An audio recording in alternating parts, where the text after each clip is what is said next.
ẹ kú lẹ́yìn ara ìsìkábọ̀ sórí ètò wa ètò yín obìnrin tó dáńgájá tó ń dé sójú ìran yín láti iléeṣẹ́ NTA ìkànnì Oòduà. Orúkọ tèmi ni Abímbọ́lá Wọlé Ashiru. Ètò ṣẹ̀ṣẹ̀ bẹ̀rẹ̀ ní afẹ́sáré dókè lọ́hùn, ẹ má lọ bí kọ̀ọ̀kan.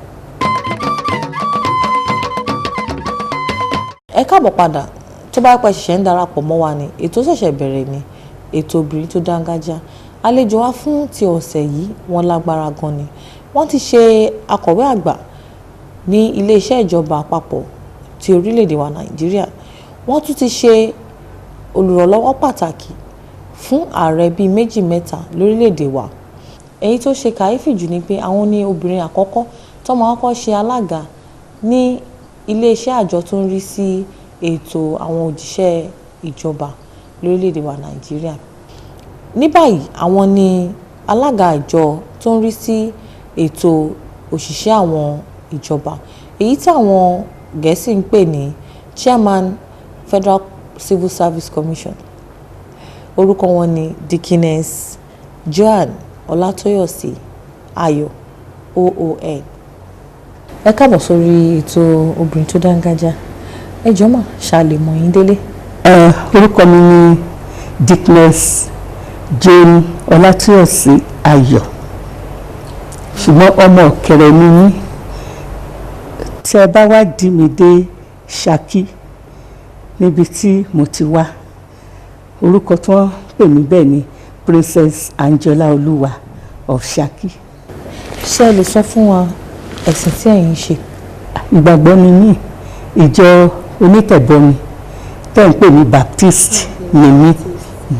Fún àǹfààní àwọn tó ń wà nílé mà, ṣé ẹ lè sọ fún wa àwọn iléèwé tẹ́ lọ àti pé ìwé mélòó lẹ kà? Baptist Day School Ìwó ni mo ti ṣe primary school mi.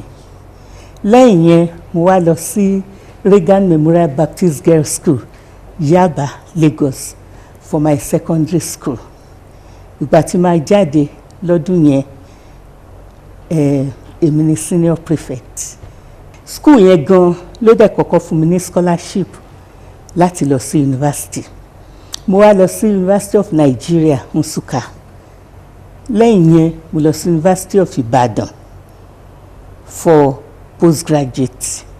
Lẹ́yìn yẹn mo ní àǹfààní lẹ́nu iṣẹ́ láti lọ sí University of Amherst ní Massachusetts l'Amẹ́ríkà, kí n tó tún wá lọ sí University of Manchester ní Manchester ní UK, èyí tá à ń pè ní ìlú ọba.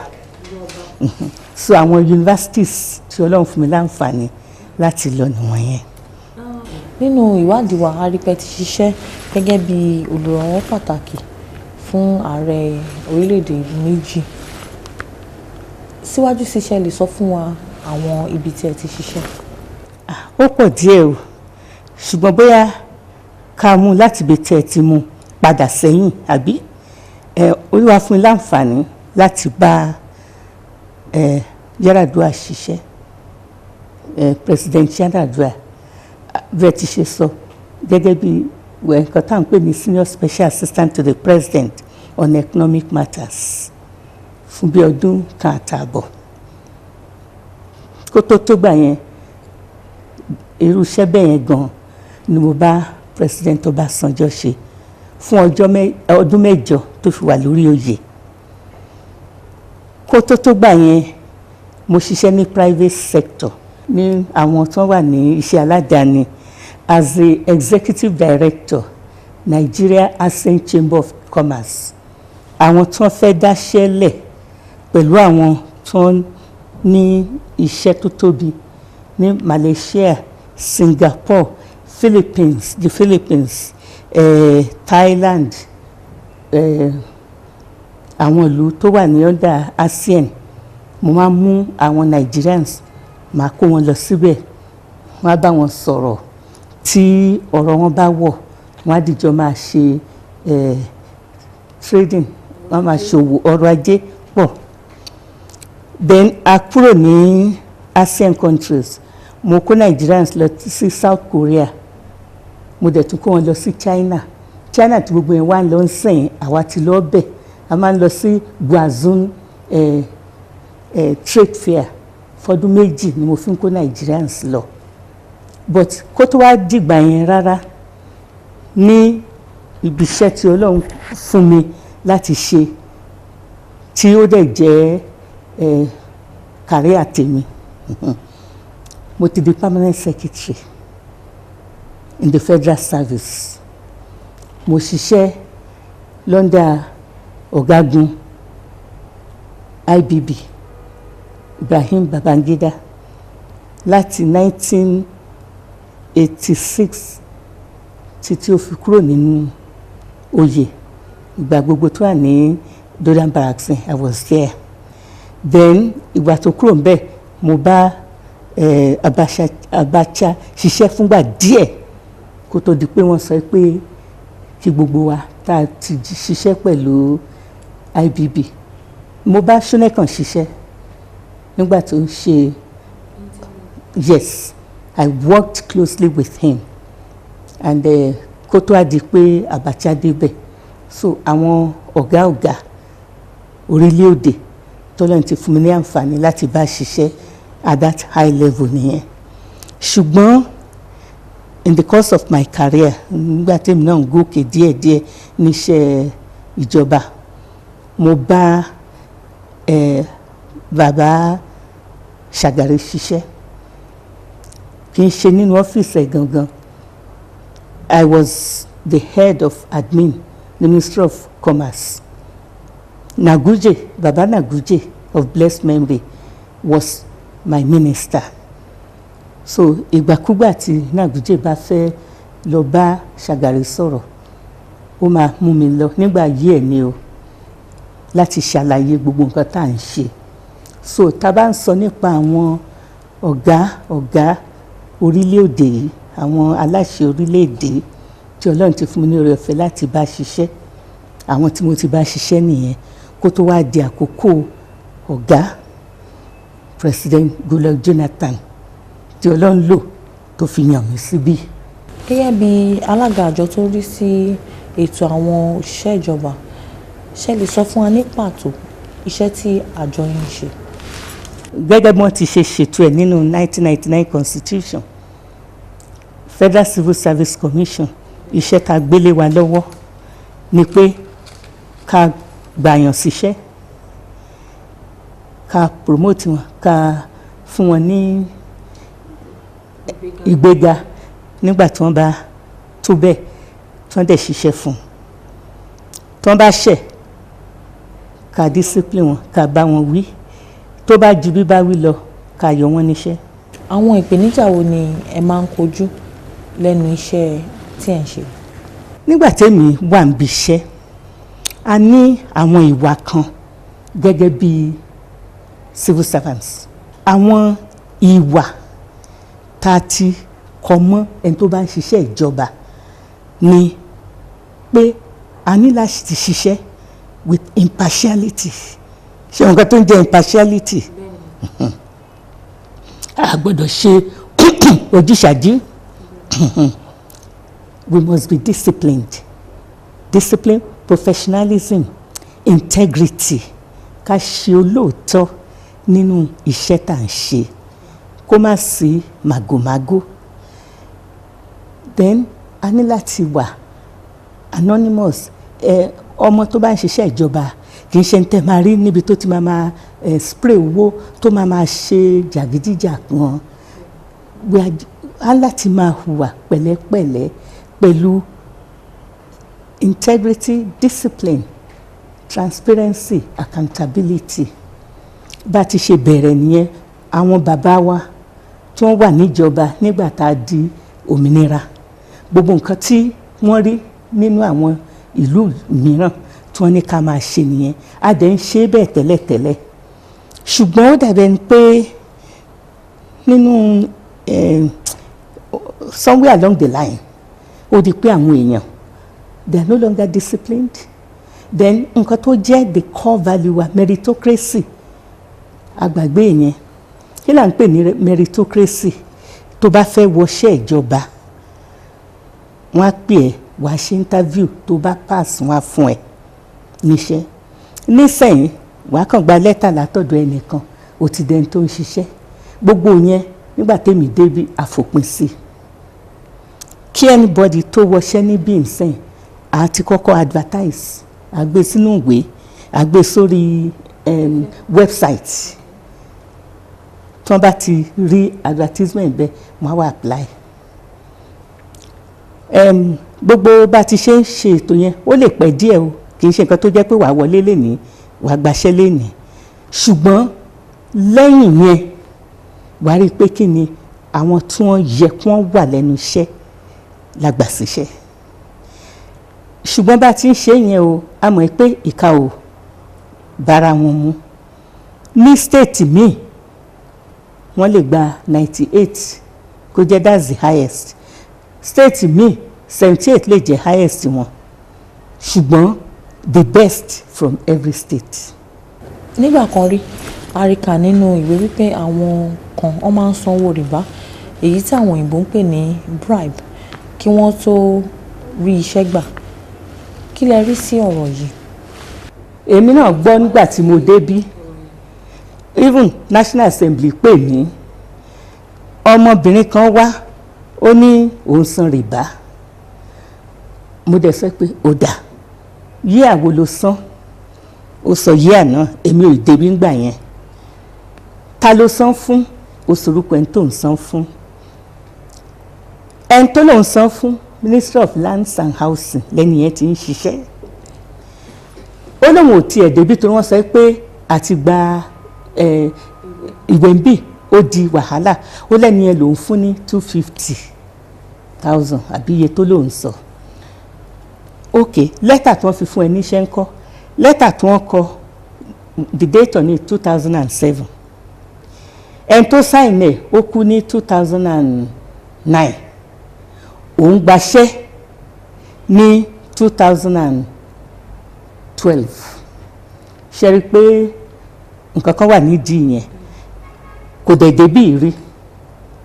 Mi ò sọ pé wọn kì í gba rìbá o, ṣùgbọ́n jọ́ tèmi ti débí ni mo ti sọ fún wọn pé ẹnikẹ́ni tó bá gba rìbá ó lọ nìyẹn. Lóòótọ́ a mú ọmọ kan bí ní last year, ICPC ó wá mú ọmọ kan níbí ní last year tó gba rìbá. Mo dẹ̀ ní kí wọ́n máa mú un lọ, kí wọ́n fà á dáadáa and let him serve as deterrent to others. Kọ́rọ̀ rìbá má fi wà àti kó àwọn SSS sáàrin wa tí wọ́n mọ̀. Àwọn kan IPPS, ibi tá máa ń feed IPPS, tá máa ń feed orúkọ sínú kọ̀ǹpútà tí wọ́n fi orúkọ tí ò yẹ kó wà ń bẹ̀ sí, gbogbo wọn láti kó janto. Àwọn SSS tó ń bá a ṣiṣẹ́ ni wọ́n bá wa kó wọn. Torí pé kí ni kò síbi tí ṣe ò sí, ṣùgbọ́n wọ́n tó jọ̀gá ló máa lajú ẹ lẹ̀ lónìí jẹ́ kí tàlùbọ̀ kò wojú ẹ̀. Ẹgbẹ́ náà fún àǹfààní àwọn tó ń wò wá nílé, wọ́n ní ká béèrè ìbéèrè lọ́wọ́ yín ni mà. Wọ́n ní látayédáyé ní ìkùnsínú ti wà wípé àwọn kan máa ń san owó ẹ̀yìn láti gbégbá orókè tó máa ti ṣe ìdánwò. Kí lẹ lè sọ fún wa lórí ọ̀rọ̀ yìí? Ìgbà tí mo débí, nígbà tí mo ní àǹfààní, mo sọ fún gbogbo àwọn civil servants pé tẹ́ bá ti ń ṣe bẹ́ẹ̀ tẹ́lẹ̀ ẹ má ṣe o nígbà tèmi. Ẹ má ṣe o nígbà tèmi torí pé kí ni ahùn yín. Nígbà tá a dẹ̀ máa ṣe ìdánwò, mo bẹ ọ̀gá SSS pé kó àwọn SSS sáàrin wa. So báwa ti jókòó yìí, àwọn SSS àwọn náà yí wa ká.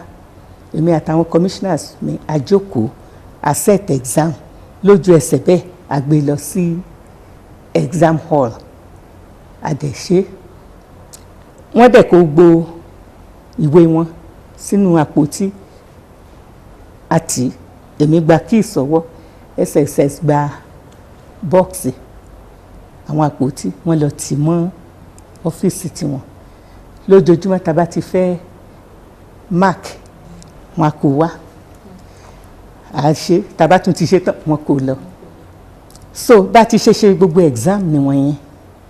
Nígbà tá a dẹ̀ ṣe tán, èmi àtàwọn SSS àti àwọn mẹ́ta nínú àwọn commissioners mi àjókòó, gbogbo ìwé ẹnìkọ̀ọ̀kan lọ́kọ̀ọ̀kan bá ti ṣe jókòó tá à ń wò tá à ń calculate tá à ń scores wọn nìyẹn nígbà máa fi ṣe tán arábìnrin ẹsẹ̀ yá ju mọ́tò ara ló ń fàbọ̀ sí èmi náà mọ̀ lára ṣùgbọ́n ọkàn mi balẹ̀ pé nǹkan tó yẹ ká ṣe àti ṣe so ìgbà tí gbogbo result jáde kò sí kùnsínú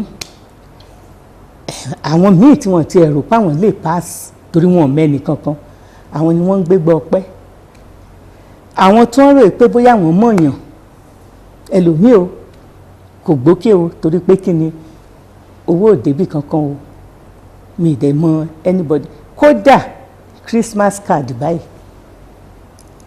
mi nígbà lọ́wọ́ civil servant Christmas card torí pé ibi tí mo ti ń ṣiṣẹ́ nìyẹn ń sìn mo ti sọ fún gbogbo àwọn tó ń bá mi ṣe anybody tó jẹ́ pé lẹ́nu iṣẹ́ yìí ni mo ti mọ̀ kò gbọ́dọ̀ mú Christmas card wá wọ́n gbà lọ́wọ́ ẹ̀ I think that's the smallest thing not to talk of pé bóyá hamper or anything torí pé kí ni èèyàn máa ń wẹ̀ àyàn kọ̀ọ̀kan kó tó mọ́ ni. ìyá wa ṣé òótọ́ ni wípé àwọn kan tó máa ń ṣiṣẹ́ ní àwọn ìpínlẹ̀ wọ́n máa ń wá sí federal láti wá dọ̀gá lórí àwọn tó wà ní ẹnu iṣẹ́ ṣe lè tàn mọ́lẹ̀ sí ìbéèrè mọ́. ẹ̀ tá à ń pè ní transfer service nígbà tí mo débí èmi àtàwọn ìgbìmọ̀ mi a sọ pé ìyẹn o kó lọ fìdí jókòó náà ìdí ẹ̀ ní pé àwọn tí wọ́n ti ń ṣiṣẹ́ lọ́dọ̀ wa báwo la ti ṣe máa pa wọ́n tì táwa máa lọ mú from nowhere ká máa gbé wọn lé wọn lórí ìyẹn ìjẹ́ yẹn bójú mu àádẹ́ wá rí i pé ṣé wọn pé níbí ó láti dára ẹ lójú gan kó tó lè gba promotion ní some of the states kò kí ń pẹ́ wọ́n tó débẹ̀ torí pé wọ́n lè má léèyàn púpọ̀ tó ń ṣiṣẹ́ ní state yẹn pápápá wọ́n ti mókè ẹ wá rí ẹnìkan tó wá láti state classmate ni pẹ̀lú ẹni yìí bóyá tó tiẹ̀ wá ń bí ó ní higher class ju ti state lọ ti state àwa máa jọ̀gá lé lórí eléyìí dẹ̀ ti ń ṣẹlẹ̀ nígbà púpọ̀ sẹ́yìn nǹkan tó máa ń fà ní pé ó máa ń frustrate ó máa ń dá omi tútù sí ọkàn àwọn tí wá ń bí ṣé ẹ̀ṣẹ̀ ni pé ká gbà wọ́n kán dẹ̀ máa ṣiṣẹ́ tá a máa sọ pé kínní wọ́n ní ara lèmi ò dáa èèyàn bẹ̀ ò sùn àṣà lè fi wé aláròó rárá àbí mo ṣe wé pa ọmọ ẹni ò dẹ̀ lè ṣèdí bàbẹ̀rẹ̀ ká filẹ̀kẹ̀ sí ìdí ọmọ ẹlòmíì àwọn ọmọ tó ń bá wa ṣiṣẹ́ nìyí àtún wá lò wọ́n láti kọ lẹ́tà pé ìwọ tó ń bọ̀ ìwọ kódà kò bójú mu kò ní ìbẹ̀rù Ọlọ́run nínú tí wọ́n bá ṣe dáadáa o wọ́n lọ́bì kankan ṣùgbọ́n tó ń ṣe dáadáa ẹ̀mí ká bẹ̀rù Ọlọ́run ìdí tá a fi ní yes tá a bá máa ṣe transfer à gbé jáde pé irú kò báyìí o àfẹ́ gbàyàn síbẹ̀ táwọn tó wà ní ilé tí wọ́n bá qualify kí wọ́n apply táwọn tó wà ń ta kí wọ́n apply gbogbo wọn la máa ṣe interview pọ̀ àdẹ̀wà rí i pé the best la máa mú then kò ní sí kọ́nù kọ̀ọ̀kan. orí ètò Obìnrin tó Dángájíá lẹ ṣì wà a máa fẹ́ sáré dókè lọ́hùn àmọ́ ẹ̀ bọ̀ lápò.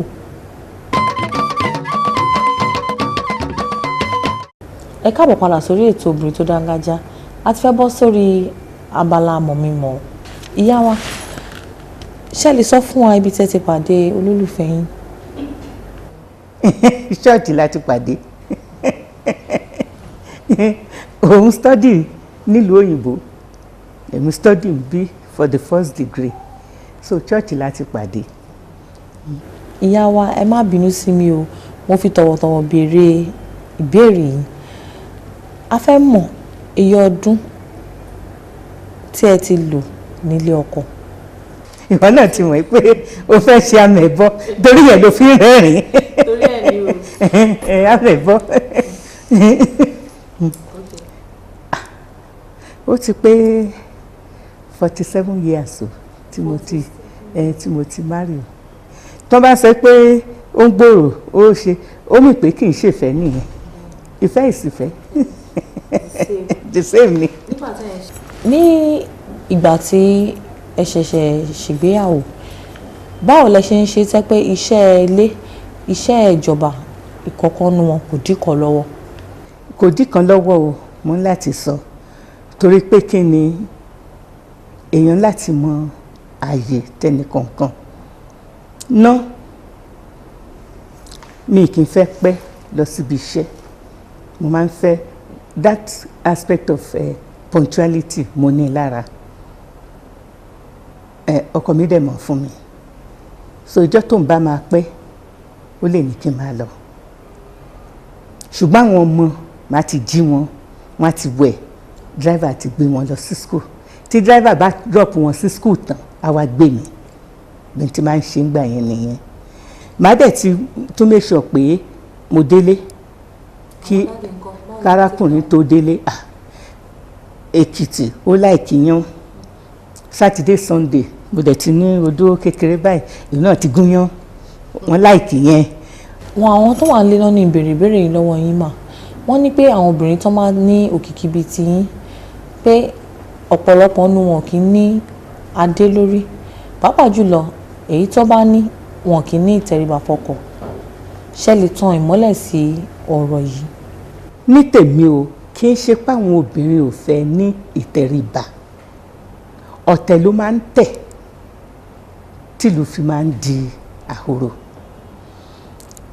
Obìnrin míì kì í tẹ́ ṣe ọkọ ló máa bẹ̀rẹ̀, àwọn aráàta ni wọ́n máa instigate ọkọ yẹn. So àwọn family, àwọn aráàta ni wọ́n máa ń fa kinní yẹn. Tí olúkálùkù tó bá máa mind business ẹ̀, gbogbo nǹkan tó máa ń ṣẹlẹ̀ yẹn kò ní ṣẹlẹ̀.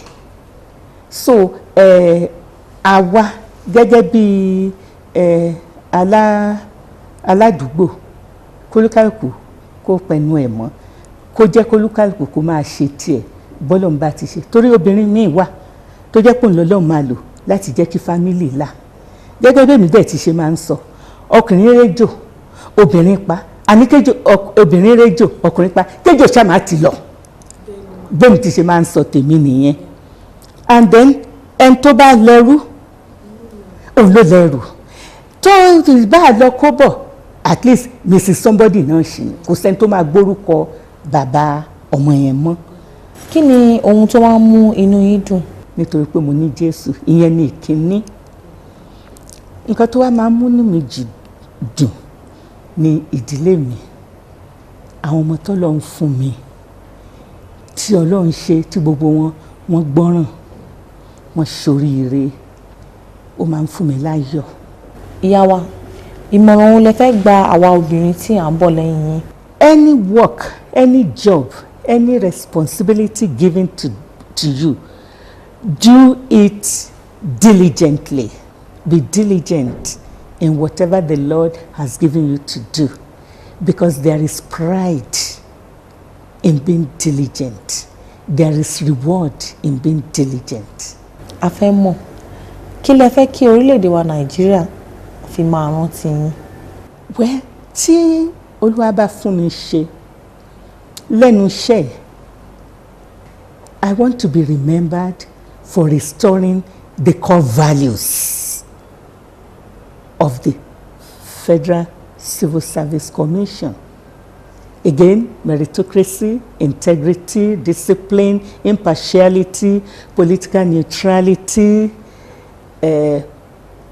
patriotism, accountability, professionalism. These are our core values. Anonymity. And then I want to be remembered that adherence to extant rules and regulations. Torí tá bá lè ṣe méjèèjì, kò sí wàhálà, iṣẹ́ á máa lọ déédé.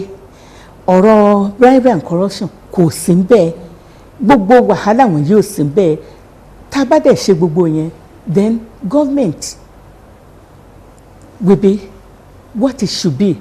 We will all be remembered for sustained development of this country.